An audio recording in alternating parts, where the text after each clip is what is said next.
¿Qué tal? Muy buenas noches a todos, el público teleaudiente o teleoyente. Estamos en una nueva edición de su programa Conversemos. El día de hoy tenemos a dos invitados súper especiales, adecuados, claro está, para esta noche, para esta cita.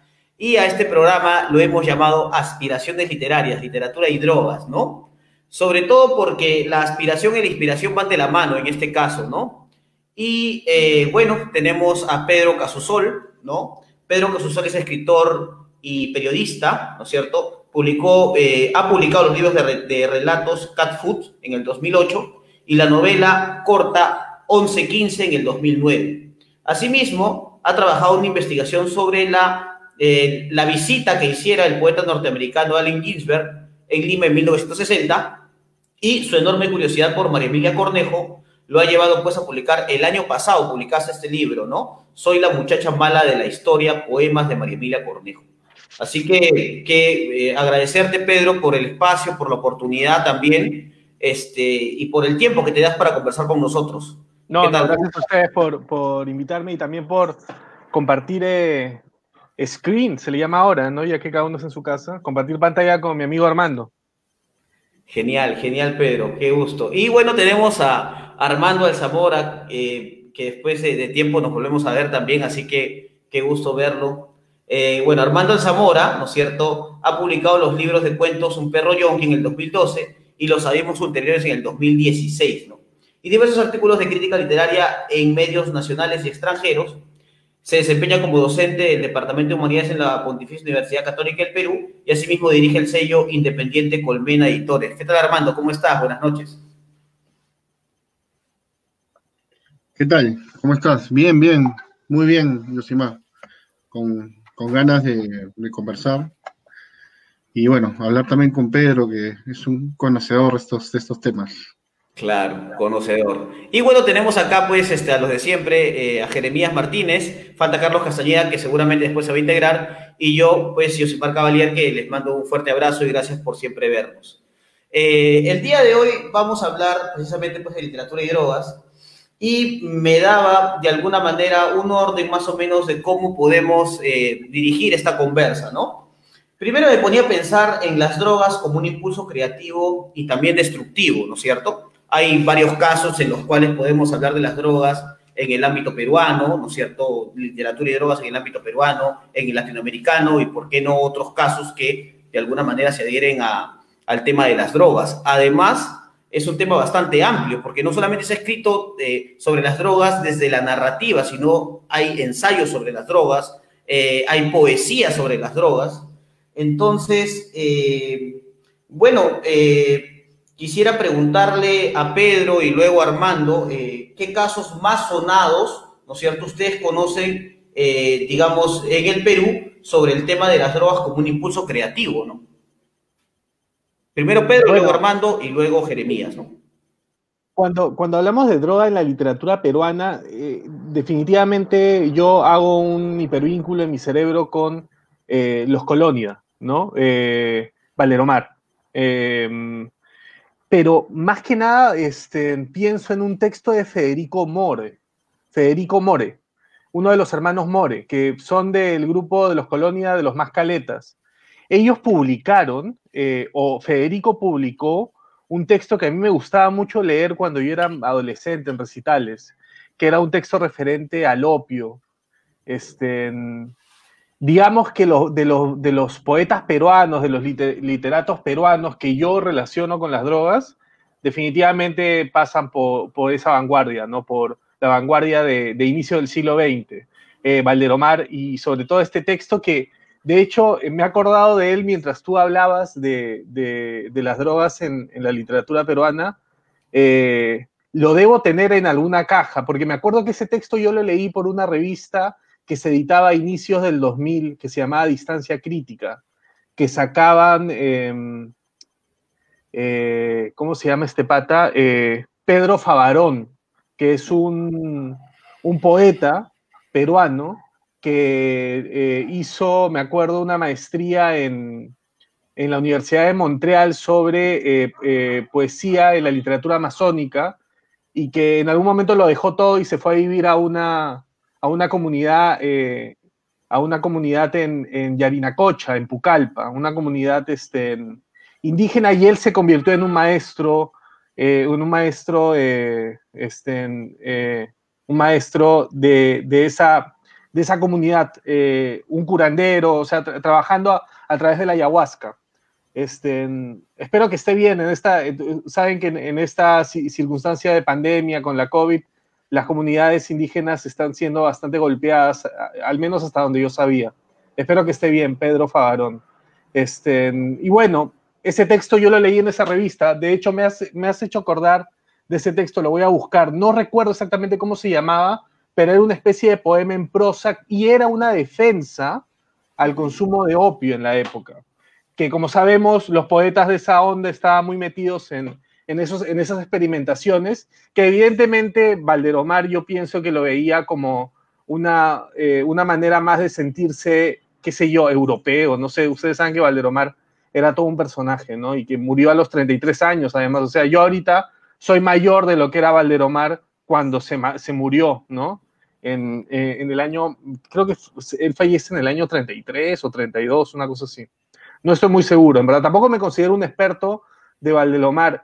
Y ya para terminar, hay un texto de Carmen McEvoy que yo siempre leo y que ha sido publicado hace poco en Pos de la República, que es un libro grande con ensayos de Carmen McEvoy, que de hecho es una de las historiadoras que más me gusta leer, donde habla acerca del Grupo Colonia y cómo se configura ellos como una manera también de crear la idea de lo que es el Perú.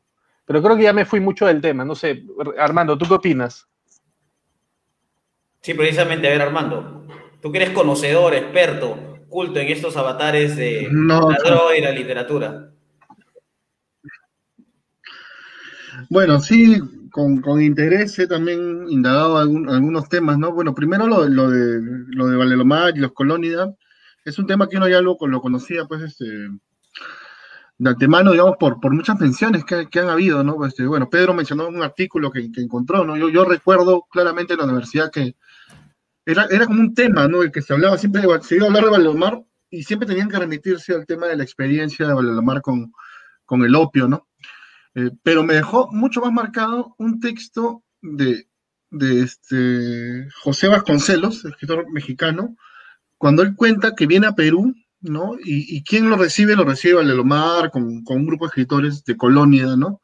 Pero él sobre todo hace mención de Valdelomar y cuenta que Valdelomar lo llevó a un fumadero de opio, ¿no? Entiendo yo que es por el centro de Lima, por el barrio chino, ¿no? Y cuenta toda la experiencia, ¿no? De irse al fumadero y la experiencia alucinógena que tuvieron, ¿no? Que me pareció bastante reveladora, ¿no? Sobre vamos a decir así, sobre estas prácticas que tenían los escritores en la época, ¿no? Luego también recuerdo mucho un texto de Clemente Palma, ¿ya? Que se llama La leyenda del hachís. Aunque está escrito de una forma rara, no estoy seguro. Pero bueno, el cuento básicamente narra la experiencia de un viaje, ¿no? Y la alucinación que tiene a través del viaje. En ese cuento recuerdo que me dejó muy marcado, ¿no? Luego, ya dando como un salto, también recuerdo mucho la experiencia de los poetas del grupo Cloaca, ¿no? Donde está muy presente la experiencia con la pasta básica, ¿no? Que esto ya es algo mucho más duro todavía, ¿no? Sí, claro. Claro, para mí el poema más representativo de toda la obra de Domingo de Ramos es A la hora del Pay. A la hora del Pay, sí. A la hora del Pay es un clásico de la poesía de fines del siglo XX, pues en el Perú de todas maneras. Sí, y precisamente justo a lo que decía Pedro y lo que decía Jeremías, no sé si tiene que agregar algo, Armando, perdón, no sé si tiene algo que agregar Jeremías, de repente por ahí para entrar en esta onda, porque también me parecería interesante hablar no solamente de la droga como un impulso creativo, sino también destructivo, porque hay que recordar que Abraham Valdelomar también muere, digamos, o se dice que muere como consecuencia del consumo de opio, ¿no? Se desnuca de alguna manera. Podemos ver en este caso, por ejemplo, no sé si ustedes se acuerdan de José Mario Recalde, por ejemplo, que también de alguna manera en sus avatares, digamos, en la selva, también tiene esta vinculación, ¿no es cierto?, con el tema de las drogas, También Pero, podemos hablar de María Cornejo, por ejemplo. José Marí, no estoy seguro si muere de alguna manera o su fallecimiento tiene que ver directamente con el consumo. Para mí, José Marí Recalde es una figura que en algún momento sí me gustaría indagar en torno a esa figura. Pero no sé, ¿ustedes saben algo acerca de si tenía relación o era simplemente que él estaba deprimido? Porque tampoco me queda muy claro de cómo él fallece. Sí, yo lo que he sabido, ¿no es cierto? Bueno, hay que recordar que José Mario Recalde es bueno, es un poeta, pues, ya casi, ¿cómo decirlo? No es un poeta, digamos, investigado porque tiene un libro publicado, es el Libro del Sol, ¿no es cierto? Claro, Que sí, sí, muchos sí. configuran de alguna manera como que en el último poema él habla o predice su muerte, ¿no es cierto? El último poema que tiene este libro. Y José Miguel Recalde, tal vez no las drogas lo llevaron a la destrucción, pero sí pasa por una profunda depresión, ¿no? No sé Claro, yo si... creo que él más bien estaba muy interesado en los poetas místicos y por eso Ujú. también hablaba del fuego, como el fuego purificador, una cosa así.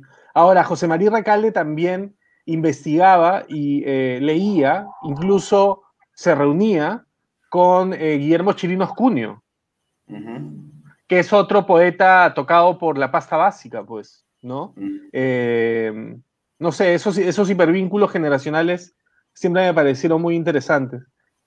Pero ahora, si hablamos de poeta destructivo, autodestructivo, y que de alguna manera configura la idea que nosotros tenemos del poeta maldito, yo creo que ese es Edgar Allan Poe, de todas maneras. O sea, es más, los simbolistas franceses, o sea, Baudelaire, toma la figura del poeta maldito de Edgar Allan Poe. Edgar Allan Poe, de alguna manera, con su poesía gótica, oscura y eso, influye, porque fue un autor que durante vida fue muy leído en Francia, también fue traducido. Y de hecho, Baudelaire, cuando lee los cuentos y los poemas de Edgar Allan Poe, se sorprende de encontrarse a sí mismo. O sea, lo que él quería escribir, ya lo estaba escribiendo Edgar Allan Poe de alguna manera en los poemas que llegan a Francia y que Baudelaire lee, y Baudelaire, que termina siendo el papá de todos los poetas malditos franceses, de alguna manera coge muchos elementos de Edgar Allan Poe. Sí, pero digamos, refiriéndome al caso peruano, por ejemplo, no sé si Armando tiene por ahí de repente algún dato que nos quiera soltar de repente sobre esta vinculación de las drogas, ya no como impulso, en el caso peruano, sino como, digamos, una cualidad de destrucción, pues, ¿no? Definitivamente. Claro. Bueno, en el caso peruano, la verdad es que, pucha, me has mencionado el caso de José Marí. Yo no estoy tan seguro de que sea un caso de, bueno, puntualmente un abuso de drogas, ¿no? Me parece que él iba por otro camino, ¿no? El camino quizá del misticismo, ¿no? De esta purificación, redención que menciona Pedro, ¿no? Y en el caso de Chirino Cunio, que lo conozco menos, lo único que pienso es quizás en que por varias referencias que he escuchado de él, es que creo que tenía ciertos desequilibrios, cierta neurosis, ¿no? Sí, era esquizofrénico, estuvo en Claro, sanatorio, o sea, tuvo crisis nerviosas, por ejemplo, a ver, solo para configurar así, Chirinos Cunio es un poeta del que nosotros conocemos 5 poemas, en realidad.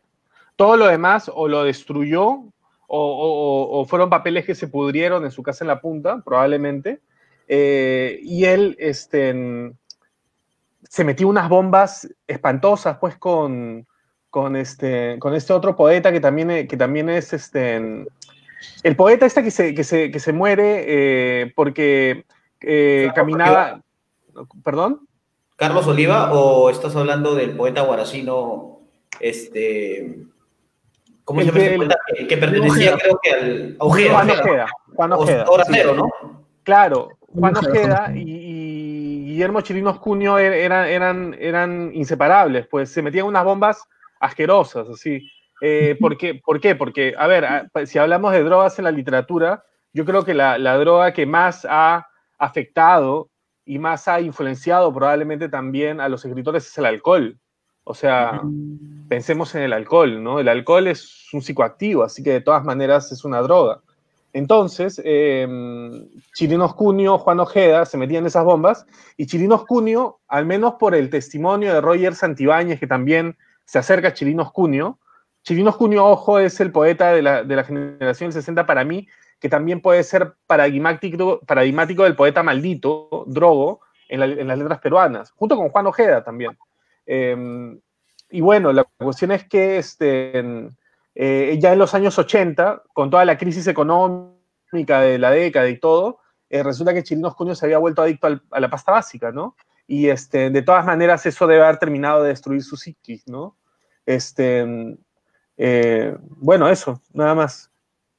Sí, habían otros casos. Bueno, Jeremías, ¿qué tal? No sé si por ahí quieres meterte a la conversa, quieres opinar sobre algo, sobre lo que estamos hablando. Pues estamos hablando de las drogas, Sí, el caso de las drogas en el Perú, ¿no? Sobre todo en el Perú primero, ¿no? sí, muchas gracias. Sí, lo que pasa es que se me fue el internet un rato, ¿no? El modem se cayó y el gato, pues el gato. No importa, no te El gato preocupes. que se llama... Bueno, primero, gracias, bienvenidos a Armando y a Pedro a este programa, ¿no? Que va a estar bien duro este programa. Y esperemos, pues, que se sientan cómodos, ¿no?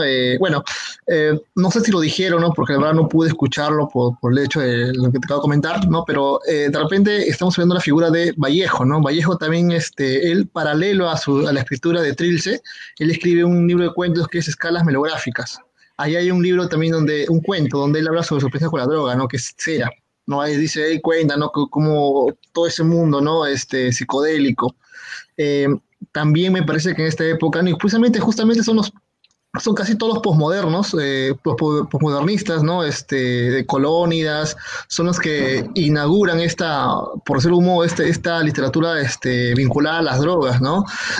Pero si recordamos un poco antes, de repente son los románticos. Bueno, no sé si en el Perú habrá pasado la moda romántica en Europa del mismo modo, pero son los románticos los que inauguran estos viajes psicodélicos, pues, ¿no? Pero claro, en narrativa al menos tiene una tradición, ya, ¿no? Que es pues, tenemos a Matalomar, sus crónicas, a Clemente Palma y acá al buen Vallejo, pues, ¿no? Bueno, eso quería comentar.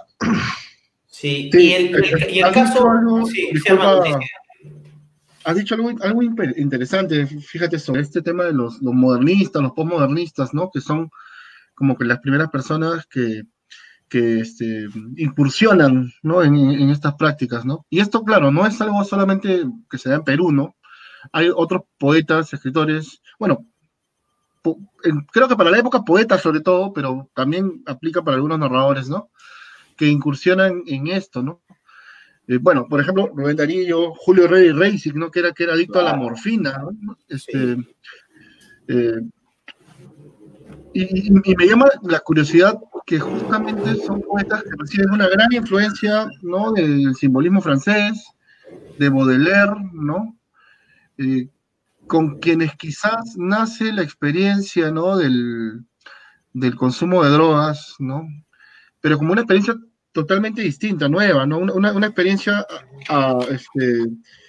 inserta dentro de la experiencia moderna, vamos a decirlo así, ¿no? La experiencia moderna, la experiencia metropolitana de lo que es el consumo de drogas, ¿no? Entonces, me llama la curiosidad, ¿no? Es como una réplica prácticamente de lo que está pasando en Europa, lo que hacen aquí los escritores, ¿no? No solo en Perú, sino en Latinoamérica. Lo que pasa es que a mí me parece que los del grupo Colónida, una de las características para mí del grupo Colónida es que ellos miran Europa y de alguna manera tratan de imitar lo que han escuchado que hacen, por ejemplo, los simbolistas, ¿no? Entonces, por eso es que Valdelomar adquiere la pose del dandy, que es una pose totalmente extranjera, ¿no? Siendo él un poeta iqueño, en realidad, ¿no? Y siendo más bien El Caballero Carmelo, su mejor cuento, un cuento de corte más bien regional, un cuento más bien medio costumbrista, ¿no? Sin embargo, en la pose, en la actitud, ellos quieren ser europeos, ¿no? Bueno, eso es por ese lado. Ahora, por otro lado, a mí me parece que los simbolistas, y sobre todo partiendo de Baudelaire, ellos quieren integrar esta percepción alterada de la realidad buscando nuevos horizontes donde expander sus imágenes poéticas, ¿no? y bueno, como ya dije, Baudelaire termina siendo el papá de todos ellos, ¿no? Porque ya Rimbaud, o como sea que se pronuncie, ya intenta de alguna manera también ir un poco más allá, ¿no? Siendo también Baudelaire un personaje en sí mismo, ¿no? Era un viejo de cabello verde, y su libro, Las Flores del Mal, fue prohibido, ¿no? Fue prohibido, fue censurado, ¿no? Entonces, parte también con la idea de romper un poco con, o sea, hacer del poeta un personaje probablemente autoexiliado de la sociedad también, ¿no? Porque, digamos, Baudelaire, ¿por qué dice que se permite experimentar con las drogas? Porque él es poeta, él es especial, ¿no? Hay un poema suyo que se llama Correspondencias también, en donde habla acerca de cómo el poeta tiene que mirar la realidad. Entonces, como él se sentía especial, él puede, a diferencia de cualquier otro francés mortal, ordinario, experimentar con las drogas, experimentar con la absenta también, y como digo, o sea, dentro de todo, la droga más consumida en la literatura es el alcohol. La absenta, que tiene un grado de alcohol altísimo, ¿no? Hacía alucinar a los poetas de esa época, pues no estamos hablando de los simbolistas, ¿no? Ellos bebían absenta. Y encima mezclan la absenta con azúcar, lo que hace que el grado calórico se dispare, pues, ¿no? Entonces eran unos borrachos absolutos, ¿no? Claro. Y bueno, pues el opio ya terminó de matar a algunos cuantos, ¿no? Sí, sobre todo porque hablábamos de la destrucción, yendo un poco a las drogas legales y también yendo al tema del alcohol. Recordar a Julio Ramón Ribeiro dentro de también es un tema imprescindible en este caso, ¿no es cierto? Sobre todo hablar de Solo para Fumadores, por ejemplo, ¿no? También es un claro ejemplo de qué es lo que pasa cuando con una persona o cuando un escritor es adicto a una droga determinada. Bryce Echenique, por ejemplo, y su famoso vodka tonic, él siempre bebía digamos, este trago, porque para él le parecía importante. Sobre todo porque le inspiraba para seguir escribiendo. Incluso ahora que ya no toma, Bryce suele tomar siempre agua con hielo, porque es algo como que a él le aligera de alguna manera esta carga, ¿no? Definitivamente también saludar a la gente que por ahí se está conectando. Bueno, ahí te mandan saludos Armando, a Pedro también. Max dice que, bueno, es un tema afín definitivamente para Armando, ¿no? Andrés Velasco dice, el perro Yonki estaba muy bueno, dice, ¿no? Y precisamente por eso lo convoqué a Armando, por el perro Yonki, ¿no? Claro. Y dice por acá Miguel Juárez también te saluda, Armando. Y acá nos hacen una pregunta que la puse abajo, ¿no? Dice, buenas noches. Muchos literatos tenían un vínculo intenso con las drogas. ¿Creen que se debe a la búsqueda de su yo interior? Dicen por allí. ¿Ustedes qué creen, muchachos? No sé, Armando, no sé, Jeremías, no sé, Pedro. Mira, bueno, No, sí, Armando, sí. Comienza tú. Perfecto, disculpa. Bueno, creo que debe ser una de las búsquedas, quizás, ¿no? Una de las búsquedas, ¿no? Una búsqueda más interior, ¿no? Pero al mismo tiempo también podría ser la manifestación de un deseo de fragmentación del yo, ¿no? No algo propio, homogéneo, que se llame el yo, sino más bien esa multiplicidad de posibilidades, ¿no? Que te da el yo, ¿no? Incluso, diría yo, un encuentro con una suerte de alteridad interior, ¿no? En la línea de Rimbaud, ¿no? Que dice, yo soy otro, ¿no? Siento que también la búsqueda va por ese lado, ¿no? Bueno, pero también hay otro tipo de búsquedas que son más del tipo casi como una observación científica, ¿no? Descriptiva, ¿no? Como las experiencias pues de Ernst Jünger con el LSD, ¿no? En acercamientos, ¿no? En su libro Acercamientos, ¿no? Donde describe estas experiencias. O también pienso en el libro que es fundamental, este libro, ¿no? Las puertas de la percepción de Aldous Huxley, ¿no? Donde él describe su experiencia con la, no recuerdo qué droga era. Con el LSD. ¿Es con el LSD? Sí.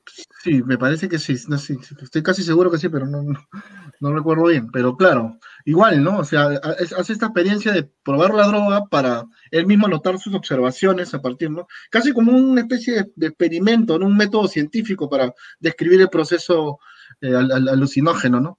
Y de eso han salido, pues, libros formidables, ¿no?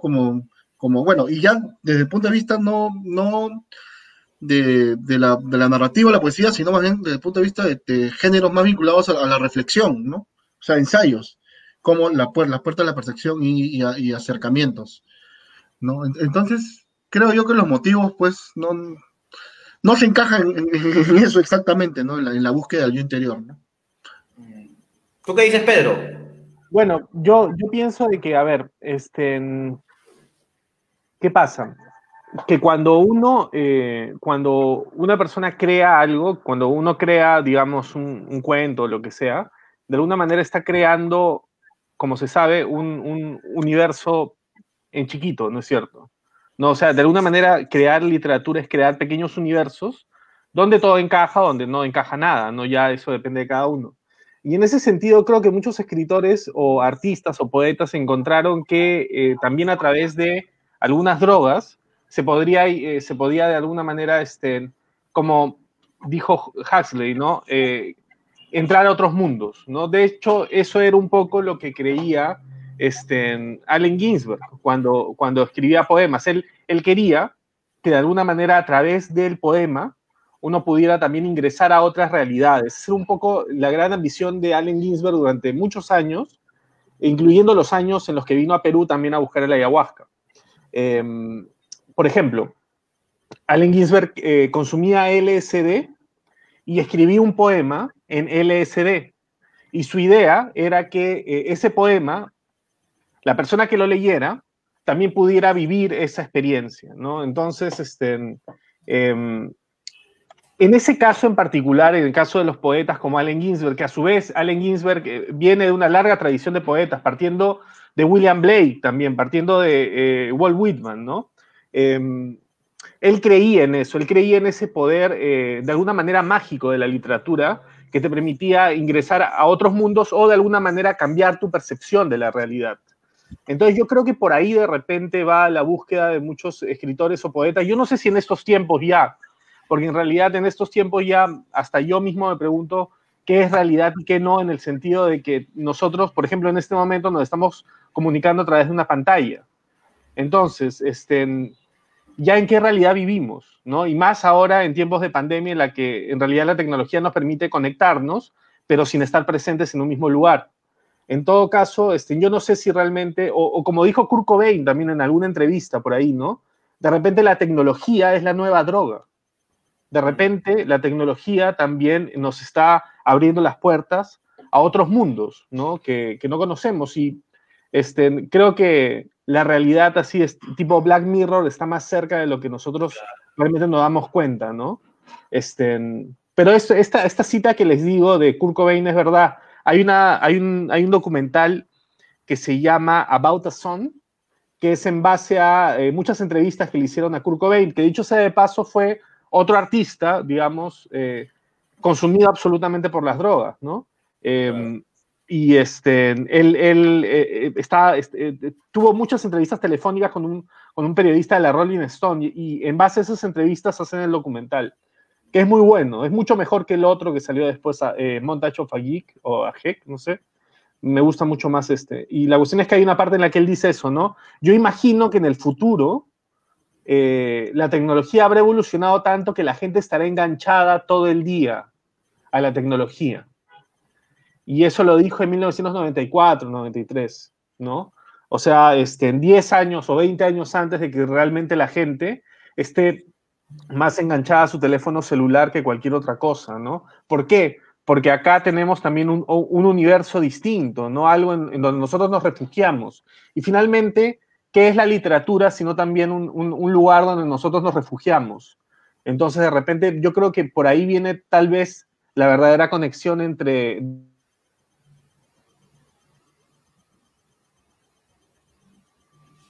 Creo que se le droga y cortó. literatura, que nosotros refugiamos. Sí. Con pausita, con pausita. Estuvo duro. Sí. Listo, Jeremías. Un efecto retardado, como una dosis lenta, ¿no? Y no es Sí. último comentario. Sí, muy interesante lo que ha planteado Pedro. Bueno. Me parece que es totalmente cierto, ¿no? Bueno, agregaría, aunque esto ya puede ser algo que se haya dicho mucho, ¿no? Es que la sociedad en la que vivimos es una sociedad que nos acostumbra a las adicciones, ¿no? Todos de una forma estamos vinculados a una droga, a un tipo de adicción, ¿no? No estamos hablando ahorita de sustancias, ¿no? Pero independientemente de eso, incluso del punto de vista moral que uno le da a esto, ¿no? Casi todas las personas son adictos a algo, ¿no? Adictos, como mencionó Pedro, a la tecnología, adictos a algún tipo de alimento, adictos a alguna medicina, adictos a alguna sustancia ilegal. Entonces, yo, por ejemplo, soy adicto a la loratadina. En invierno no puedo vivir si no tomo loratadina una vez al día. ¿Por qué? Porque me da alergia, pues, ¿no? Y también, yo me acuerdo que alguna vez hablé con Baldomero, no, ¿cómo es? Este tío, Baldomero Santa María, creo que se llama, no sé. La cuestión es que es un científico social que está a favor de la legalización de las drogas, a favor de la legalización de la marihuana y sobre todo de la cocaína, de la coca en sí, no de la cocaína, de la coca. Y dice que todos somos adictos a algo, finalmente, como lo que decía Armando, pero él decía de que, por ejemplo, todos necesitamos el oxígeno para vivir. Entonces somos dependientes del oxígeno. Todos somos dependientes a algo, finalmente. Entonces, para él no había distinción entre no sé, pues, entre la marihuana o la hoja de coca o etcétera, ¿no? O qué sé yo, o la carne, ¿no? Porque todos necesitamos proteína para tener energía para poder trabajar, ¿no? Sí. Jeremías, tú ibas a opinar antes que Armando, pues, también haga su aspiración. Bueno, claro, claro, ¿no? Sobre lo que preguntaron, el yo interior, no, yo concuerdo con Armando, ¿no? Que la droga, o las drogas, el consumo, no solamente tiene que ver con una búsqueda interior, ¿no? Porque recordemos que eso expande más que nada la mente, ¿no? Expande o quizá potencia un trabajo cognitivo y lo que hace más que nada es tratar de explorar otras realidades o no sé, tratar de experimentar otras cosas, pero con la búsqueda interior como que no cuadra, ¿no? O sea, no va ahí. Y tengo una pregunta para ambos. ¿Qué influye? La droga, ¿no? Como vemos, en su época, Valdelomar, ¿no? Todos los que hemos citado, bueno, fueron opiómanos, consumidores de alguna droga, y estuvieron vistos, censurados socialmente, ¿no? Pero sin embargo, a 100 años de esto, lo vemos como con cierto romanticismo, ¿no? Tal vez estamos viviendo una época del romanticismo del consumo de drogas, ¿creen eso? Bueno. No particularmente, ¿eh? La verdad que no particularmente. Creo que, de hecho, deben haber habido generaciones más coqueras, al menos, no sé, más drogadictas. De hecho, yo pienso que sí, ¿no? No sé, ¿tú qué piensas, Armando? Sí, no, de hecho, no creo que se haya romantizado, ¿no? De repente ya la experiencia de las drogas, ¿no? Es más aceptada, digamos, de cierta forma, ¿no? Podría ser mucho más extraña esa experiencia en aquellos tiempos, ¿no? Algo que escandalizaba, ¿no? Ahora me parece que pues, perdió ese plus, ¿no? Sí, No yo también pienso un poco no. lo mismo. Pienso que incluso se ha normalizado más, ¿ah? Porque, qué sé yo, en la época de mis papás probablemente si alguien fumaba marihuana era un hippie, ¿no? De todas maneras era un hippie o un perdido o un pervertido. Estamos hablando de los 70, que además era gobierno militar acá en el Perú. Entonces era más difícil todavía, ¿no? Había más represión.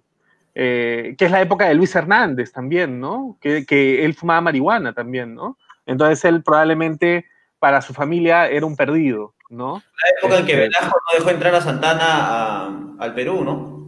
También. Sí, pero ¿sabes que eso de que Velasco fue el que no dejó entrar a Santana es una leyenda? En realidad fueron los mismos estudiantes los que no permitieron, los mismos estudiantes de San Marcos, porque decían que era un gringo.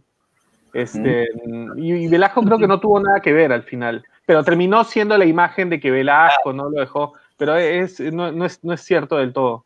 Yo lo decía por el aspecto que muchos jóvenes, ¿no? Bueno, al menos cuando cursó la universidad, hace pues 5 años, 6 años, creían pues que era un prerequisito para ser escritor asociarlo directamente al consumo de drogas, no sean legales o no.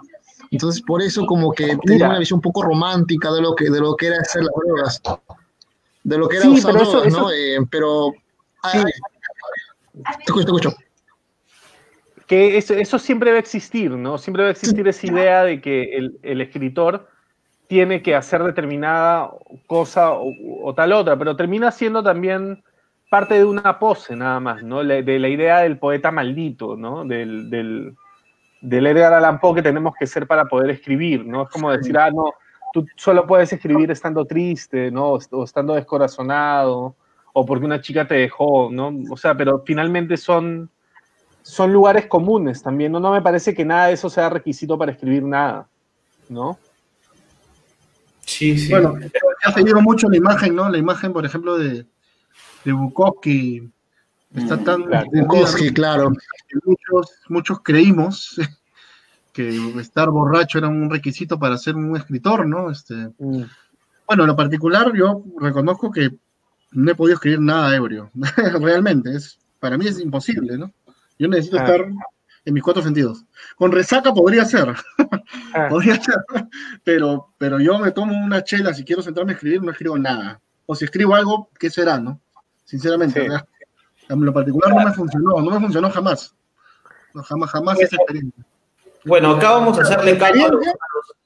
Ajá, claro, vamos a hacerle caso me pongo a referir, sí, ¿no? Pero no en el momento, ¿no? Como un motivo simultáneo, digamos, a la creación, ¿no? Vamos a hacerle caso a los espectadores porque nos están llamando la atención y dicen, si van a hablar entre ustedes, entonces, bueno, vamos a hacerle caso a la gente, ¿no? Acá dice, por ejemplo, Marco Alberto Ferrer Chávez, dice, buenas noches, saludos a todos, interesante tema, ¿no? Una pregunta, ¿cuánto ha influido el uso de drogas en el realismo mágico, ¿no? Gracias, pone, ¿no? Por ahí. Después, Dones Martínez dice, hablan de drogas que usaron otros escritores, pero ¿qué drogas probaron los panelistas para tener el criterio de hablar sobre eso? Dice, ¿no? O sea, están hablando de su experiencia personal y para ver qué cosa hemos consumido, ¿no? Por ahí, Carmen Rosa González Chávez dice, Vallejo y Neruda mencionan la droga como colección. Ambos escriben de su obra sobre su experiencia de narcóticos. Los dos escriben al opio como una puerta de valoración de lo asiático. Vallejo con cera y Neruda con el opio del este. Ahí está. Entonces, bueno, primero hablemos sobre digamos, cuánto ha influido en las drogas en el realismo mágico, ¿no? No sé si sea un tema válido. Yo solamente recuerdo, por ejemplo, recuerdo al que escribió El Llano en Llamas, ¿no es cierto? A Juan Rulfo, ¿no? Que de alguna manera tuvo un contacto, pero con el alcohol, ¿no es cierto? Creo que con el alcohol, y no sé si con otra droga, pero sí que con el alcohol. ¿Y qué drogas hemos probado? Dicen, ¿no? Bueno, no sé si podemos por ahí contestar las preguntas de la gente. Bueno, yo me acuerdo cuando era adolescente, que estamos hablando pues de inicios de los años 2000, estaba de moda todavía, además de la marihuana y la cocaína, que en el Perú siempre han reinado, ¿no? Como las drogas principales, pero en esa época había, tú conseguías un pomito de quetalar, ¿se acuerdan de la ketamina? Conseguías en una veterinaria o en un hospital, conseguías este pomito que era una ampolla, que era líquida, ¿no? Entonces tú la ponías en un plato y la metías al microondas 2 minutos y se evaporaba, pues, ¿no? Y terminaba hecho un polvito como cristal. Y esa cosa la inhalabas.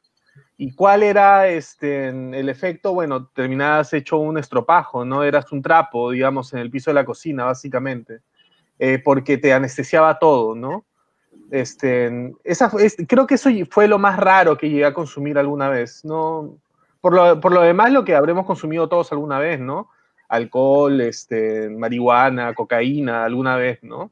Pero de todas esas creo que, o sea, no, ni siquiera tomo alcohol, alcohol ahora.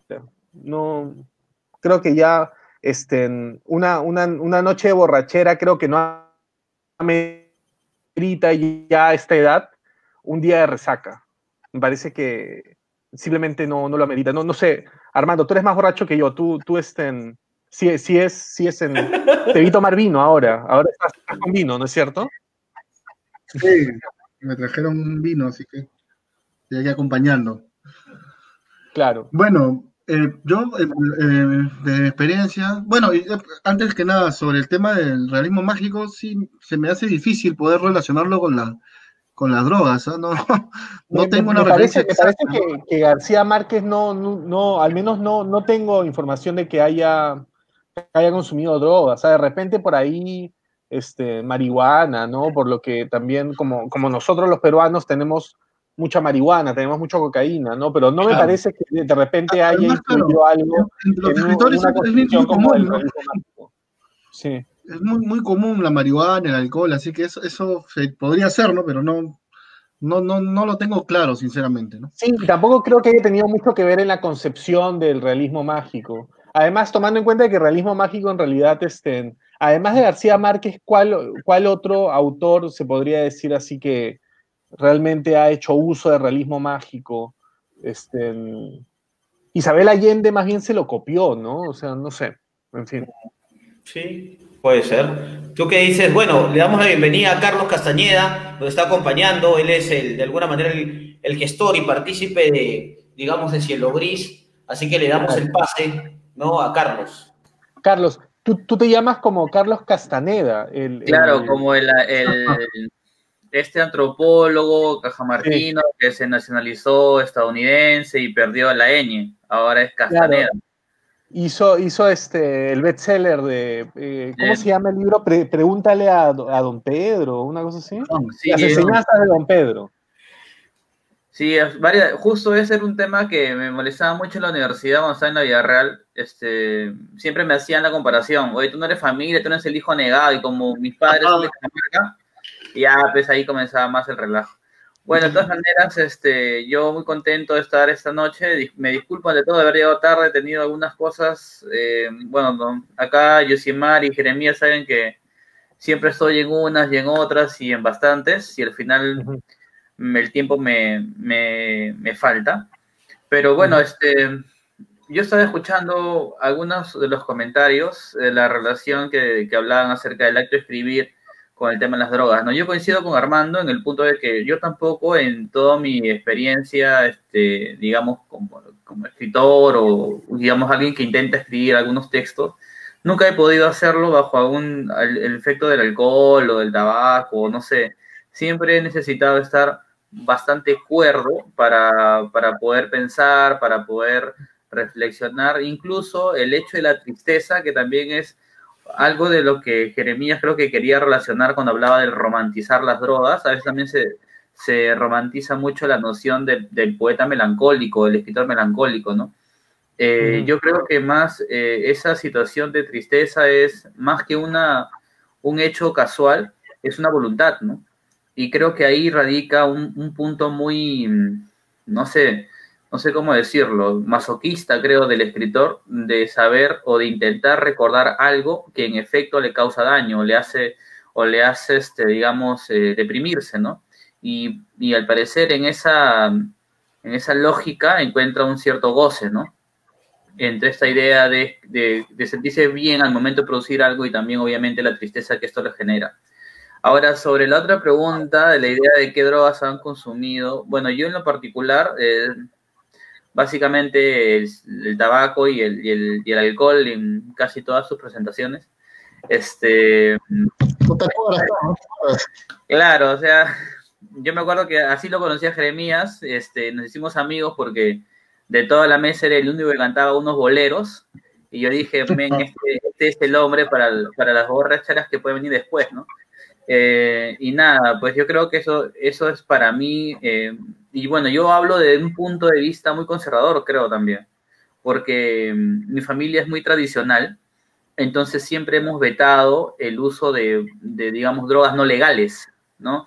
La cocaína, la marihuana, el éxtasis, todo lo demás, ¿no? y creo que en cierta medida esa educación me ha privado del disfrute de otro tipo de cosas, con mucho temor. Ahora, digamos, yo ya no tengo ni 20 años, pero ya a mi edad pienso y reflexiono sobre mis, digamos, adicciones, y yo tengo una idea que rápidamente logro tomar costumbre a algo. Me pasó con los juegos de azar. Apostaba demasiado en un tiempo. Me tocó con el cigarrillo.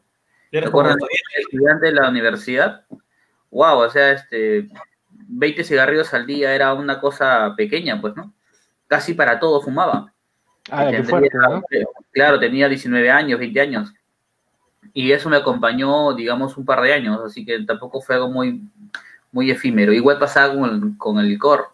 Y entonces dije, pucha, si me pasa esta vaina con los juegos de azar, me pasa esto con el tabaco, me pasa esto con el alcohol, imagínate que me pegue con, no sé, pues, con la queta o con la coca. O sea, ya ahí sí me voy a ir al piso. Entonces, las drogas que yo pienso que más destruyen el talento de la gente, la cocaína.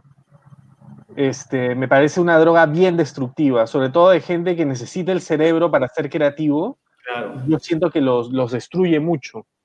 Y bueno, de la coca está emparentada a la pasta básica también, ¿no? Claro, pero obviamente que ahí, yo no sé, pero la versión que tú me das es una versión bastante racional, creo, pero yo tengo amigos que escriben y pucha, o sea, esos hombres, no sé, tienen la necesidad de... No pueden estar, digamos, que sin digamos, que como ese complemento, ¿no? No sé sinceramente si hay algún tipo de droga en particular, pero, por ejemplo, hay escritores que no pueden dejar de fumar mientras escriben. O sea, teniendo eso, no sé, determinado, una necesidad es como que un complemento el acto de escribir. Yo en lo particular no necesito... Bueno, Ribeiro era el que decía eso, ¿no? Sí, de, claro. De que no podía escribir sin fumar. No sé, Jeremías también creo que tiene cierta debilidad. Sí, Jeremías fuma bastante, ¿no? Jeremías, sí. Tú ahora te toca decirnos pues, qué consumes, ¿no? No, a Jeremías hay que preguntarle qué no ha consumido. Bueno, hasta hace un tiempo era así, fumaba bastante, ¿no? Fumé exactamente, llegaba a fumar una cajetilla de cigarrillos semanal hasta más o menos la última semana de febrero. De ahí dejé de fumar hasta ahora, ¿no? Fumo 1 o 2 cada mes, una vez al mes. Y contrario a lo que se cree, ¿no? Muchos dicen pues que las adicciones como que te atrapan, ¿no? Bueno, no me costó mucho dejar, de un día dejé de fumar y ya hasta ahora sigo, sí. Lo que sí también con el alcohol pasó algo parecido. Solamente, no tomo, ¿verdad? Pues no, ya toca. Bueno, con respecto a eso es lo que he consumido. Con respecto a otras drogas, las que son ilegales, pues sí, alguna vez, ¿no? ¿Quién no en su etapa universitaria, pues ha tenido un traspié? Pues, ¿no? ¿Quién no ha, por seguir la moda? Por ejemplo, yo antes de estudiar literatura estudiaba arte, ¿no? Y en arte, pues, o si no te drogabas, pues estás en los museos, ¿no? Y muy poca gente en arte va a los museos. Entonces siempre estaban en la parte de atrás de letras, porque de letras, San Marcos, hay un lugar llamado Tubos, ¿no? Ahí se sentaban, ¿no? A drogarse, a beber, pues, ¿no?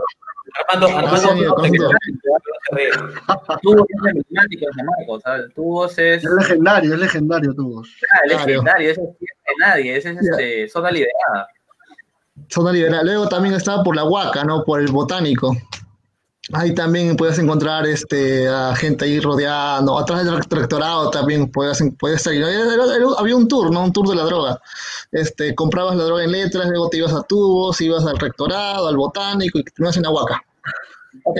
Si quieren ya... Sí. Pero hay una cosa interesante ahí en San Marcos porque, bueno, antes que cambien las autoridades y comiencen a buscar, porque perseguían a la gente en Tubos, pues pasaban los azules con sus linternas y ahí tú estabas sentado tomando tu trago y te terminaban botando. Pero ese sitio Tubos era bien interesante porque, y cuando yo estaba en clase en San Marcos, los salones, cuando se da filosofía, daban al frente de Tubos. Y Tubos a veces, yo recuerdo una clase de Aristóteles estaba el profe hablando de la metafísica y todo el rollo, y al costado estaban en un concierto metal, en tubos, o sea, adentro se subían al poste, del poste jalaban luz y prendían los equipos y se armó el tono.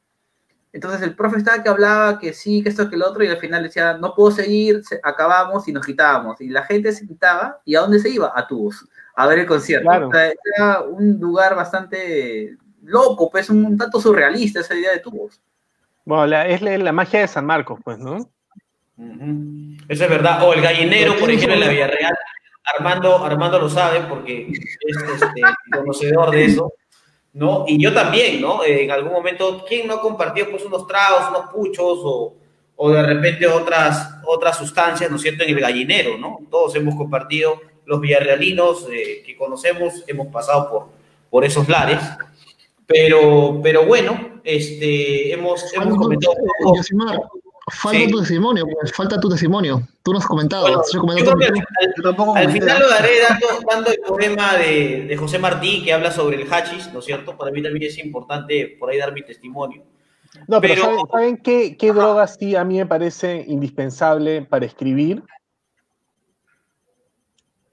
¿Cuál? El café. Sí, puede Claro, ser. claro. Sí, el café. El Sí, café. Yo no puedo escribir sin café, probablemente. claro. Dicen que la Edad Media terminó básicamente cuando en las cruzadas trajeron el café, porque antes la gente desayunaba alcohol, desayunaban vino, cerveza, ¿no? Entonces, ese cambio de paradigma de tener algo que te active el cerebro en lugar de te lo adormezca, hizo pues que, no sé, pues tuviera a pie la Ilustración, el Renacimiento, el fin de la Edad Media, digamos, ¿no? ¿Y sabes quién decía esto? Porque no lo digo yo. Esto que acabo de decir lo decía Jack Kerouac. Kerouac, borracho, hasta las huevas, de hecho se murió de lo borracho que era, le explotó el estómago básicamente. Él decía que la mejor droga para escribir era el café y la bencedrina. De hecho, los beats, los beatniks, Claro, la generación beat. claro, ellos agarraban la bencedrina, que era un sachet, como un gas, venía en unas pastillas, tú supuestamente solo inhalabas, pero ellos lo remojaban en café, o sea, eran como unas cápsulas, las rompían y las metían en el café, y se tomaban el café, y estaban locazos media hora, porque esa agua es anfetas, pues es anfetamina, pues te sube el ánimo, te sube todo. Bueno, ahora partiendo ya de un último tema, casi ya para ir cerrando con Pedro. No sé si de repente Armando nos puede comparar un poquito más, pero Pedro creo que tiene un compromiso a las 8. Entonces, un poco para cerrar. Tengo un baby shower, aunque parezca mentira. Sí, ahora hay baby shower por Zoom también, sí. ¿Cómo se da ese rollo? Bastante raro. Pucha, no sé, pero yo en realidad no creo que no salgo de mi cuarto hace 5 meses, más o menos, así. Bueno, tengo la suerte en realidad de no tener que salir, ¿no? También puedo trabajar desde mi casa y todo, pero me da esa sensación así de que no voy a ningún lado nunca. Estoy acá en mi cuarto todo el tiempo. Hoy día ni siquiera me bañé, o sea, básicamente me he levantado de mi cama para estar acá con ustedes, ¿no? Pero es loco lo que está pasando en el mundo. Sí, es bien loco. Sí, eso es verdad. Bueno, un poco relacionando con lo que decían, por ejemplo, hablemos de la diferencia del consumo de ciertas drogas en los escritores, ¿no? Por ejemplo, en un tiempo determinado se consumió bastante opio, en otro tiempo se consumió de repente el cigarrillo, en otro tiempo se consumía mucho el vino, por ejemplo, ¿no? La cerveza, ¿no? Hay un ensayo de Baudelaire que diferencia un tanto, digamos, la marihuana, si mal no me equivoco, del vino. Y él decía que básicamente la marihuana, por los efectos nocivos que tiene, lo que hacía era reprimirte. En cambio, el vino era una droga más social, ¿no es cierto? Que te conectaba con el resto de gente, con el que podías conversar, con los que podías dialogar, ¿no es cierto? El vino es un buen acompañante para la conversación. Pero quería hablar un poco de alguna manera, la droga como tema literario, ¿no? ¿En qué obras, digamos, qué obras podemos citar donde se toca, evidentemente, la droga? ¿no? Y de repente, ¿qué libros podemos recomendar, ¿no? A la gente que nos está viendo el día de hoy. No sé si Bueno, Pedro, después Armando, después Jeremías y finalmente Carlos, ¿no?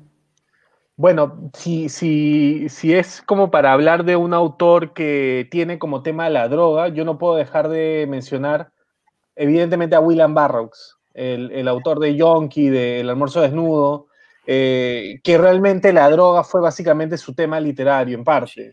Eso y la forma en la que presentaba el relato, ¿no? Recomendaría primero que nada Yonkie, ¿no? Porque es un libro muy lineal, muy clásico en comparación a lo que él va a escribir luego, ¿no? Es un libro que tiene argumento, tiene personajes, el lenguaje es bastante directo, bastante gringo además, sacado un poco de la literatura de la pulp fiction, o sea, de la literatura negra, de pulp, pues no, o sea, de folletín. Y que tiene como tema la droga, la heroína, ¿no? Y cómo él te presenta el mundo de la heroína a inicios del siglo XX, en los años 40 más o menos, la segunda posguerra, y además en algunas ediciones me parece que lo antecede un texto en el que presenta el tema también, ya habla de otras drogas, habla por ejemplo de la marihuana, ¿no? De ahí, El almuerzo desnudo, que viene a ser como su obra más conocida o más reconocida, ya es otro tema, no es otro calibre, ya hace uso de un recurso literario que él tiene que se llama la rutina.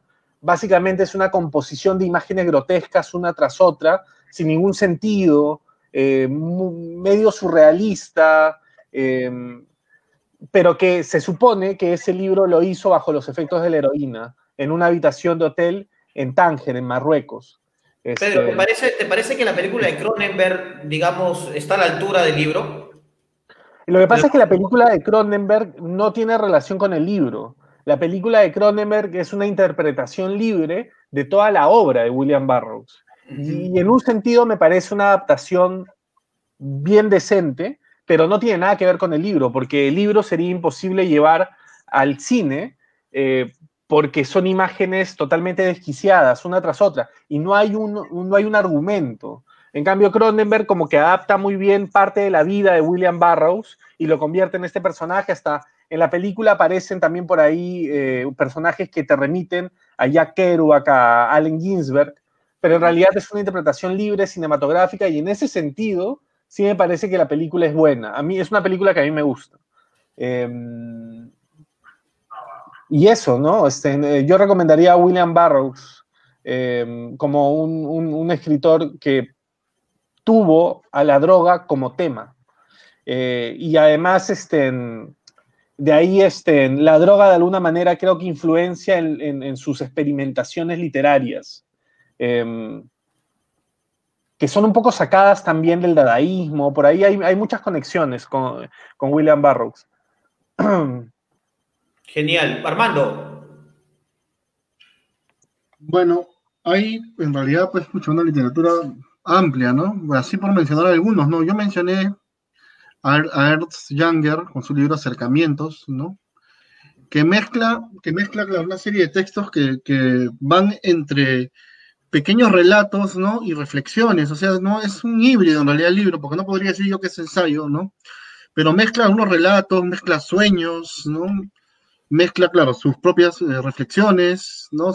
Sobre su experiencia con el LSD, ¿no? El otro libro que lo recuerdo ahorita es un conjunto de relatos que se llama Relatos de un bebedor de éter, de Jean Lorrain, ¿no? Que rápidamente nos remite al título de Kinsey, ¿no? Que claro, es un conjunto de cuentos también, ¿no? Donde narra pues los bajos fondos, bueno, entiendo, recuerdo yo parisinos, ¿no? Donde consumen éter, ¿no? Que es como una anestesia, ¿no? Que te suprime totalmente, ¿no? Sí, éter vendría a ser también algo así como ketamina, una cosa así, una cosa que en realidad tiene un uso médico, pues, ¿no? Sí, Y de hecho, claro. Allen Ginsberg cuando vino al Perú también estuvo tomando éter con Walter Kuronis y con Raquel Jodorowsky, con esa gente peruana. Jeremías, tú, ¿qué libro nos recomiendas para que más o menos la gente se instruya, ¿no? En este tema. Bueno, hay un libro de Irving Welsh que se llama Trainspotting, ¿no? Que incluso tiene película, 1 y 2, que bueno, nos narra el día a Claro. día de un drogadicto, ¿no? Como a la heroína. Luego hay uno que me acuerdo, le hice tiempo, se llama Julián Herbert, se llama Cocaína mandando un usuario, que también son cuentos, esos escritores mexicanos son cuentos, que ya no nos narra el mundo de la adicción a través de las consecuencias negativas, pero usando estos ensueños, ¿no? Entonces, estas alucinaciones, ¿no? Esos 2 libros recomendaría sobre las drogas, ¿no? Para salir de los tradicionales. Bueno, excelente, Jeremías. Bueno, no sé si podemos contestar de alguna manera algunas de las apreciaciones de nuestros espectadores. No sé si Pedro tienes tiempo o ya, Sí, digamos. sí, sí, dale, dale, dale. Perfecto. Bueno, Ana Sandoval nos dice, creo que para escribir, digamos, creo que uno para escribir necesita estar sobrio, o por lo menos estarlo en gran medida, ya que las drogas pueden volvernos muy pasionales, dice, ¿no? Al momento de escribir, hasta el punto de desbordarnos y caer en ese sentimentalismo intenso que puede volver a un escritor infumable, dice, ¿no? Luego, infumable me parece un término bastante interesante, ¿no? Bueno, luego Carlos Mendoza le manda un saludo a Armando. Yo creo que la mayoría de gente que acá saluda, o bien a Pedro, o digamos a Armando, ¿no es cierto? Tienen esta relación digamos, de hablar sobre todo de la novela de Armando el perro Yonki, ¿no? Muchos se acuerdan de tu novela, Armando, el perro Yonki. Y entonces, bueno, es positivo, ¿no? Después que lo sacaste en el 2012 y ahora 2020, 8 años han pasado y la gente sigue recordando el perro Yonki, ¿no? Eso es chévere, ¿no? ¿Qué dices, Armando? No, bueno, es un cuentito en realidad, no es una novela, aunque esté hecho por capítulos pequeños, ¿no? Pero es un cuento. Y nada, bueno, qué chévere que se acuerden, ¿no? De verdad que eso es un cuento que surgió también de una pequeña experiencia alucinógena, vamos a decirlo así, ¿no? Y justo estaba relacionado con Cronenberg, fíjate. Estábamos viendo la película de Cronenberg, El almuerzo desnudo, en la casa de un amigo, y estábamos tomando unos tragos, ¿no? Y se nos quedó mucho la palabra yonki. Es más, por eso le puse el título al cuento, ¿no? Yonki, ¿no? Porque usaba mucho la palabra yonki, yonki, yonki. Y justo es un término que se usa mucho en España, ¿no? Sí, sí, sí, claro, por supuesto. Y llega el perro de mi amigo, de David Pérez. David Pérez Garland. Sí, y comienza a tomarse el pisco que había en un vaso, ¿no? Y se comienza a revolcar. ¿Qué tiene tu perro? Está yonki, ¿no? Y ahí, y esa imagen, ¿no? Del perro revolcándose porque estaba tomándose el trago, me dio la idea del cuento. No te miento que ese día llegué a mi casa y comencé a escribirlo. ¿No? Y justo empieza el cuento con esa escena del perro que se está revolcando, ¿no? Por esa experiencia en la que nos pasó, ¿no? Así que bueno, qué paja que se acuerden. Yo cuando era adolescente, una de las primeras cosas que intenté escribir era la historia de un artista plástico barranquino que se llamaba Guto. Y este personaje tenía un perro también que fumaba marihuana. Y en el cuento, que era una babosada probablemente, el perro fumaba marihuana y volaba literalmente, sí. Yo tenía también 15 años, creo, cuando lo escribí. Pero fue una de las primeras cosas que escribí. También era la historia de un perro adicto. No, la historia no era sobre el perro, evidentemente la historia era sobre el otro huevón, ¿no? Pero básicamente esa cosa ocurría también. Me hace acordar al perro Yonki. No, y además que tú también tienes un libro, ¿no? De Cat Food. Que también de alguna manera el cuento, que le da el nombre al libro, también tiene que ver con adicciones, porque también es un personaje que se vuelve adicto a la comida de su gato, ¿no? Claro. Oye, y nuestro moderador se fue, se escapó. No, lo que pasa es que se me desactivó digamos, el internet un toque. Pero bueno, acá, por ejemplo, nos hacen además las preguntas, nos dicen, bueno, se pasan la voz, ¿no? La gente se pasa la voz. Es como que nosotros fuéramos como unos dealers, ¿no es cierto? Y que la gente sigue consumiendo este tema, ¿no? Hay un montón de comentarios, te lo juro que es digamos, uno de los programas que más comentarios hemos tenido el día de hoy. Creo que el tema mismo llama mucho la atención. La gente se pega con el título, creo. Se pega, ¿no? Entonces, qué chévere, la verdad que nos gusta. Oye, Armando, te manda saludos el Charlie, Rubén Espinosa. Saludos, Armando. El popular Charlie, ¿no? El que paraba jugando, pues, póker, ¿no? En la universidad, ¿no? Era un adicto a los claro, juegos azar, ¿no? Lógico, ¿no? Claro. Bueno, ahí nos manda saludos desde Juliaca, saludos desde Chile, Eduardo Gutiérrez. Entonces, qué chévere que la gente se acuerde del Tuzo, y la gente se acuerda del Tuzo y en la Villarreal. Bueno, y básicamente para ya ir finalizando con el programa, digamos, la última pregunta que yo tenía era, ¿cómo relacionamos, ¿no es cierto?, el tema de las drogas, ¿no es cierto?, y el tema de la literatura con la propia realidad, ¿no?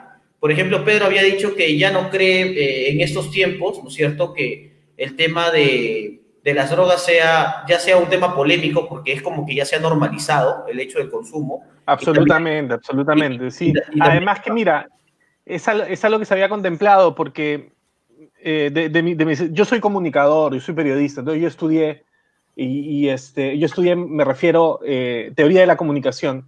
Alvin Toffler, en el año 77 más o menos, él dice que el uso de la marihuana va a estar normalizado en el mundo globalizado. Dice que es absolutamente normal. Dice muchas cosas, además. Dice también que, por ejemplo, eventualmente la hora punta en los servicios de transporte público ya no va a existir porque mucha gente va a trabajar en casa, ¿no? Y estamos viendo de que de alguna manera el mundo nos está llevando a eso. Nos está llevando a que, por un lado, es absolutamente normal y hasta ya es legal el uso de la marihuana. O sea, Estados Unidos, que es un país históricamente represor, porque lo es, ¿no? Pese a que es el país de la libertad, entre comillas, termina siendo tremendamente opresor. Es un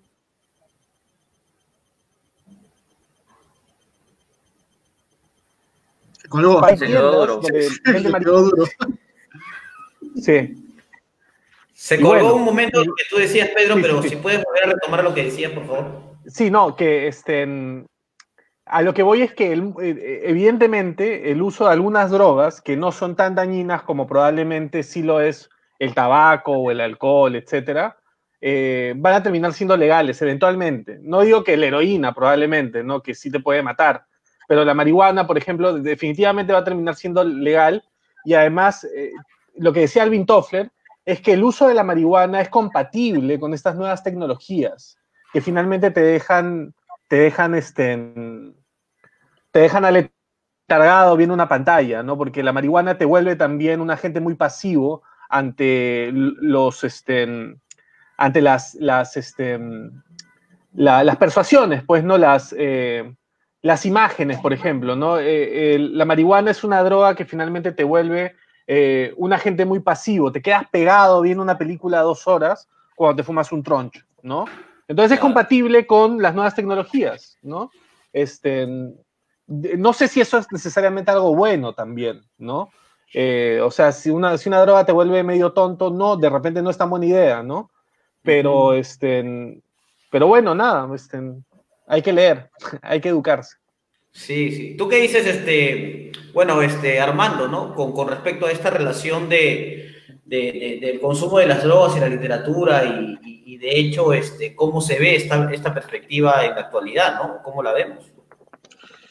Sí, bueno, creo que también como tema literario, ¿no? Está bastante agotado. Y en todo caso, si se toma, pues, dentro como temática, no es, pues, el punto central, ¿no? Ya es difícil que sea el punto central, ¿no? Porque el consumo de drogas se ha normalizado, ¿no? Y te diría que incluso otras drogas, ¿no? Por ejemplo, la marihuana, que es la droga ya más aceptada, ¿no? Muy, muy extendida. De por sí era muy aceptada en el mundo de la literatura, ¿no? Y ahorita más allá de eso, ¿no? Evidentemente, ¿no? Otras drogas ya, la misma dinámica de consumo en las sociedades, ¿no? Contemporáneas, también se están banalizando, ¿no? Por ejemplo, vamos a poner el ejemplo de la ayahuasca, ¿no? Que pasa de ser una droga mágica, ¿no? Dentro de una experiencia un contexto más bien religioso, místico, ¿no? De pronto se vuelve una especie de producto que le ofreces a los turistas para que vengan y viajen, ¿no? Al país, a la localidad, para que tengan una experiencia con la ayahuasca, ¿no? Claro, que hagan un doble viaje, un triple viaje, ¿no? Trivializa el significado, ¿no? De la propia sustancia, ¿no?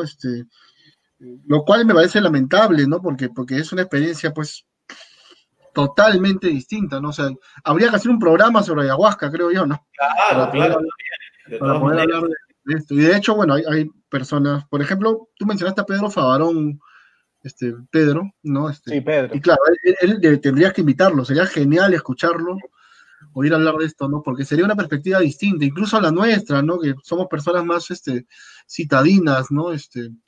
claro. Yo probé ayahuasca, Totalmente. para poco para conocer la experiencia, ¿no? Me impactó muchísimo, ¿no? Pero claro, en el caso de Pedro cambió totalmente su estilo de vida, ¿no? Pedro Padrona, no yo no. Sí, Pedro Favarón. Ya, Pedro Favarón, perfecto. Yo pensé que estaba hablando de Pedro, ¿no? No, Pedro Favarón. No, es como, sí, Casusole probó ayahuasca y cambió para siempre, ya, no, yo soy una rata de ciudad. Fue como un título de un libro, más o menos, ¿no? Como una crónica, ¿no? Algo así, pero pensé que se refería a ti, pero era Pedro Favarón, ¿no? Bueno, genial. No sé si hay algo que quiera agregar Carlos o Jeremías con respecto a lo que estamos hablando. Bueno, antes de darle el paso a Carlos, Ana Sandoval te manda saludos, Pedro, dice que leyó el ensayo sobre María Emilia Cornejo y le gustó mucho tu libro. Así que ahí a Ana Sandoval le mandamos un fuerte abrazo también. Y bueno, ya, Carlos y Jeremías, a ver qué es lo que nos quieren decir ya como para ir cerrando, ¿no? La vinculación de autor con respecto a la obra y con respecto a la temática de la literatura de las drogas en la actualidad, ¿no? Bueno, yo sí me apego a lo que mencionaba Armando, por el hecho de que, bueno, no es una novedad ya que en la literatura se aborda el tema de las drogas, ¿no?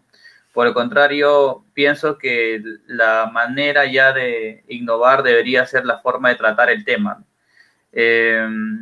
Por ejemplo, yo he visto una manera no tan subversiva, pero sí muy anecdótica esto de Solo para Fumadores de Ribeiro. Cuando yo leo ese texto, y eso que es prácticamente una apología al tabaco, tú por ahí siempre se te escapa una risa. O sea, yo creo que una de las cosas que debería verse ahora es la manera en cómo se va a abordar el tema, ¿no? A otra cosa que también me parece interesante y que ya me ha ganado Armando para en todas, pero reflexiona mucho sobre ese tema. No quiero especular en qué situaciones, pero sí se nota que reflexiona mucho. Es la idea de cuando se rompe la sacralidad, por ejemplo, cuando él toca el tema de la ayahuasca, ¿no? Ese tipo de utilizaciones ya más ligadas a lo exótico, porque a veces se piensa mucho en esta idea para poder generar ganancias, rompe pues el verdadero valor social, cultural que tiene esta bebida y en hecho pues la práctica de su consumo. Entonces, creo que también por ahí es innecesario tener otras miradas, otras visiones, porque mal que bien nuestra posición occidental nos hace entender estas otras realidades, pero desde nuestro parecer, ¿no? Quizás como las drogas como un tema de mera distracción, entretenimiento o, no sé, placer, ¿no? El placer por el solo hecho del placer. Y creo que también ese es otro punto de discusión, y si es que en algún momento hacemos un trabajo o conversemos sobre el tema de ayahuasca, creo que tendríamos que abordar inicialmente este otro entendimiento y cuál es la función que puede tener esta bebida dentro de un nuevo orden social completamente diferente al nuestro, ¿no? Sí, es verdad. Jeremías. Bueno, un tema recurrente de las drogas, ¿no? Es que muchas veces se ve el producto final, ¿no? Que es el consumo, ¿no? Pero de repente hay que prestar también atención a la otra parte, ¿no? Al proceso, a la producción, ¿no? Y creo que es un tema muy abordado por las llamadas narconovelas, ¿no? También, por ejemplo, hay un texto de Fernando Vallejo, ¿no? La Virgen de los Sicarios, donde se ve claro, donde se ve este mundo, ¿no? Que muchas veces por esta especie de velo no fantasioso que tiene el consumo de drogas o que tiene el ser drogadicto, o entre comillas, ¿no? O adicto a algo, descuidamos, ¿no? Entonces, creo que este tipo de novelas también hay que prestar atención y que seguramente daría para otra cosa más, ¿no? Yo aplaudo las palabras de Carlos y de Armando es acerca claro, desacralizar, o del hecho de desacralizar algo como la ayahuasca, claro, que tiene su cosmovisión, tiene su propia tradición, y comercializarlo, ¿no? Porque al fin y al cabo, todas las adicciones que se han generado, pues sí, son parte de un sistema, ¿no? Y a la larga va a tener siempre la idea de mantenernos consumiendo algo, pues, ¿no? Bueno, se quería anotar, yo sin más. Hay todo un rollo de la novela que tú acabas de mencionar, de la novela que tiene con el narco. En Colombia está la novela Sicarista, que habla mucho del tema de los sicarios, ¿no es cierto? Y habla mucho del tema del narcotráfico, ¿no? Incluso las autoficciones, ¿no? Vemos el caso, por ejemplo, del hijo de Pablo Escobar, que ya tiene como 3 libros publicados, ¿no es cierto? Habla sobre su padre, ¿no?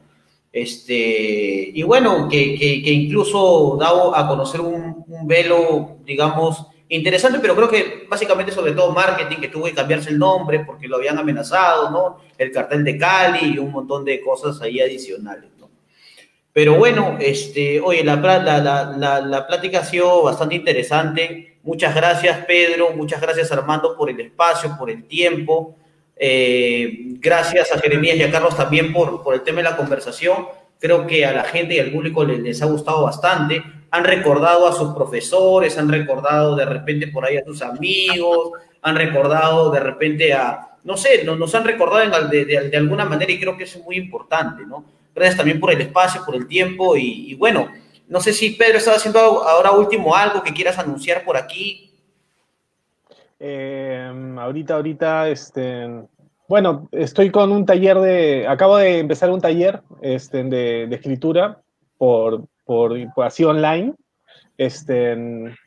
y bueno, nada, para los interesados pueden escribirme, ¿no? Ya comenzamos en realidad, así que no sé si a alguien le convenga empezar en la segunda sesión, pero ya, igual eso es lo que estoy haciendo ahora.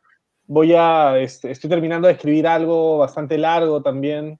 Ya me falta muy poquito. ¿El taller sobre qué es? Para que la gente más o menos se entere. El taller es un taller supuestamente, no supuestamente, o sea, es un taller que, primero que nada, es un taller de escritura, pero también está orientado a escribir perfiles periodísticos sobre escritores, ¿no? Más o menos replicando un poco lo que hice con María Emilia Cornejo, explicando un poco mi proceso, ¿no? El taller dura 3 meses, acabo de empezar la semana pasada, con bastante éxito, 3 sesiones llenas. Y nada, si están interesados, escríbanme a pedrocasuzol@gmail.com, pues ahí podemos conversar, ¿no? Genial, Pedro. Muchas gracias también por el espacio, por el tiempo. No, a ustedes, gracias por la invitación. Y Armando, no sé si tú quieres anunciarnos algo. ¿Qué es lo que se viene con Colmena, no? Con Colmena Editores, de repente, ¿cómo va? Claro, digamos, bueno, con Colmena hay varias cosas, ¿no? Lo próximo es el libro de Antonin Artaud, que por cierto no lo hemos mencionado ahora, pero él tiene también, ¿no? Claro. Toca el tema del viaje al país de los Tarahumaras. Pero ese libro no lo voy a publicar ahora, sí más adelante. ¿Ya? El libro que voy a publicar ahora es El Teatro y su doble, de Antonin Artaud, ya en una traducción de Fabiola Góngora. Ya. Y voy a publicar otra novela, que es de un autor novel, ya, pero que la novela me parece que está muy, muy bacán. Y aborda un poco el tema también, ¿no? Del alcohol, las drogas. No es un tema central, pero está ahí presente. Ya, que se llama La ciudad de los náufragos, de Eduardo Vela. Es una novela voluminosa de 400 páginas. Y estos libros deben estar saliendo 2 semanas en imprenta. Así que 400 páginas. Sí, una novela fuerte, ¿ah? ¿Eh? Pronto van a estar en librerías, esperemos. Ojalá que las cosas se normalicen también. Genial, genial. Sí, y en cuanto a escritura, nada, estoy corrigiendo. No sé cuándo terminaré. Sí, nunca se termina de corregir, Armando, nunca. Sí. Pero hay que hacerlo, pues, ¿no? Si queremos de alguna manera pulir nuestra escritura, hay que corregir, definitivamente. No, al revés, yo digo que nunca es suficiente corregir, o sea, nunca uno corrige lo suficiente, uno simplemente se da por vencido, abandonas la tarea y ya sigue el proceso. Sí, eso es verdad. Bueno, para la próxima semana tenemos un programa especial también. Vamos a hablar de la literatura, de la narrativa de terror, ¿no es cierto? Y tenemos como invitados para la próxima semana a Jorge Casilla y a Fernando Norio, que nos van a acompañar con sus apreciaciones. Así que, bueno, están todos invitados también para la próxima semana. Gracias una vez más a Pedro, a Armando, gracias a Carlos también por las apreciaciones y a Jeremías. Entonces, no sé si ustedes quieren de repente por ahí anunciar algo o ya podemos cerrar. ¿No? Yo solamente agradecer, ¿no?, a Pedro y a Armando, ¿no?, por el tiempo, por la paciencia y por abrirnos un poco el panorama, ¿no? Y claro, estamos a expectativa de lo que estén haciendo. Excelente, excelente. Carlos. Gracias a ustedes. Igual, agradecer a nuestros amigos que nos acompañan esta noche. Realmente un gran placer tenerlos. Nos hemos matado de la risa conversando entre broma y broma. Hemos estado hablando de algunos puntos que creo que es importante y sobre todo es un golpe duro hacia una sociedad conservadora como la nuestra, que toquemos y abordemos estos temas de una manera tan, creo que tan ligera, ¿no? Que a la larga es una forma interesante de abordar unos temitas que son por ahí tabú para muchos conservadores. Y bueno, desde Cielo Gris pues venimos trabajando, ya esperemos aparezca un par de novelitas, entre ellas la novela de nuestro amigo Jeremías Martínez, y también estamos trabajando un nuevo poemario de aquí de mi estimado Yosimar Cavalier, que bueno, estamos viendo todo lo posible para sacarlo y también tener para demostrar pues que todavía seguimos produciendo y seguimos trabajando. Bueno, eso sería todo, ¿no? Y muy agradecido por esa noche. Genial, por ahí dicen que iba a los reales troncos, dicen por ahí, gracias a las personas que opinan sobre esto también. También por ahí nos comentan y dicen duras declaraciones las de Jeremías. Bueno, también agradecer. Y bueno, gracias, muchas gracias a todos, gracias también por su espacio y bueno, nos vemos la próxima semana entonces en otra edición de Conversemos. Chao chicos, cuídense. Chao, gracias, chao. Cuídense todos. Chao, chao.